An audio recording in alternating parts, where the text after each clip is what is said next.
First, though, Richard Armitage, he's been a baddie in Robin Hood and the on-screen husband of Dawn French. I loved that episode in The Vicar of Dibley, but tonight he returns to our screens as MI5 boss Lucas North in Spooks.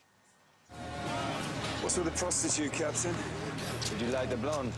Oh, mate, don't even get me started on blondes. I was told no women and children on this boat. You trying to start a riot or something?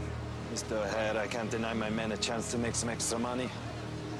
She'll fetch a couple of thousand at the other end. Good luck. Oh, man, Richard, look what happened. You were here. I It's just the whole thing fell, and I never numbered the pages. That'll teach me. It means we can talk for ages. Yeah, that's very good. It's actually Monday night that it starts at 9 o'clock. Oh, fantastic. So, but that's a clip from episode 1. I mean, it looks a lot darker. Could it look any darker? And then suddenly it does. I know. I think this year, Series 9, you know, we were all really anxious to make sure that, you know, it's got better. It's gone up a notch. The past 2 series have both been nominated for BAFTAs, so we were really kind of thank you.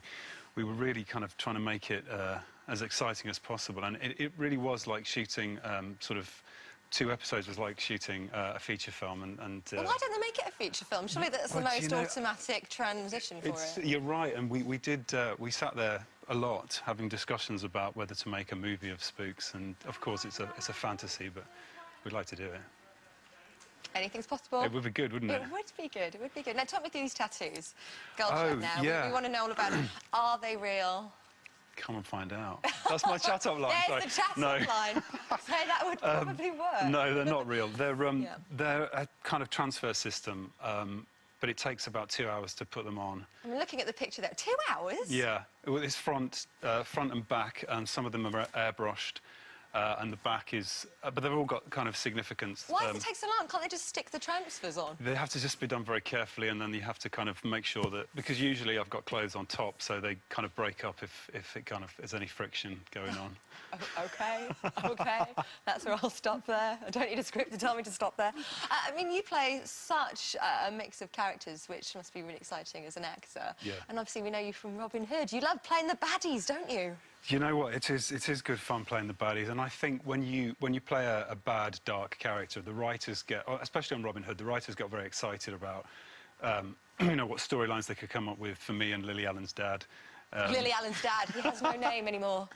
But yeah, it was really good fun. Lucas is a bit more complicated. He's a bit more complex, so he has shades of dark and light. So effectively, he's a hero, but there's a side to him that is hidden. And how do you go home after playing a character like that? Don't all your friends and family just go, you need to snap out of it now? You do take it home a little bit. Do you really? Yeah, I walk around with my collar up and and your tattoo's still on. Talk to Harry crying. And he's not there. And what else is there for Spooks? I mean, what can we look forward to without you blowing any sort of big surprises? Well, this year, normally Spooks, you know, deals very much with global politics. That's still there, but it's very much looking at the microcosm of MI5, really studying what it costs to be a spy.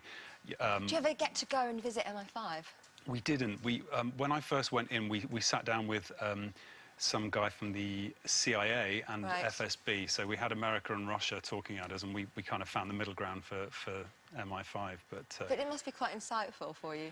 It is, and I go to a lot of fiction for this role. So I look at a lot of John le Carré and Frederick Forsyth, because I actually think what you do in your mind fictionally with a character like this is more interesting than the real life stuff. No, it's fascinating, but kind of getting to the real life stuff. Yeah. Vicar of Dibley. Yeah. Now, come on, everybody remembers you playing the love interest. Yeah. It was fantastic, and we just wanted you guys to stay together forever. I know. I still hope and pray that one day they'll kind of pull the sets out of storage and say we're going to do another special, because it was such a joy to be part of. And she seems wonderful to work with. I love her. She is. She's such a warm woman, and I think because it's a live studio audience, she really kind of gets them excited. And it was the closest I've been to doing theatre for a long time, and I think the atmosphere and you know, the whole shoot was just fun. We laughed from beginning to end, so it was wonderful. And tell me quickly about your circus skills, because I'm intrigued. I mean, are you going to be juggling over in that kitchen?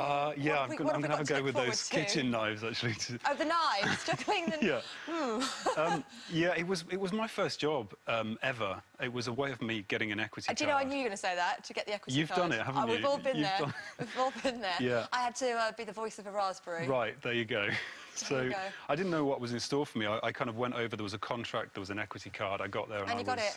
I got the job, And now you're and I Lucas. was throwing batons at jugglers and shoveling elephant Right. poo. We might, oh, lovely. We might recreate the first bit of that Yeah, comment. great. Thank you very much. You're welcome, thank you.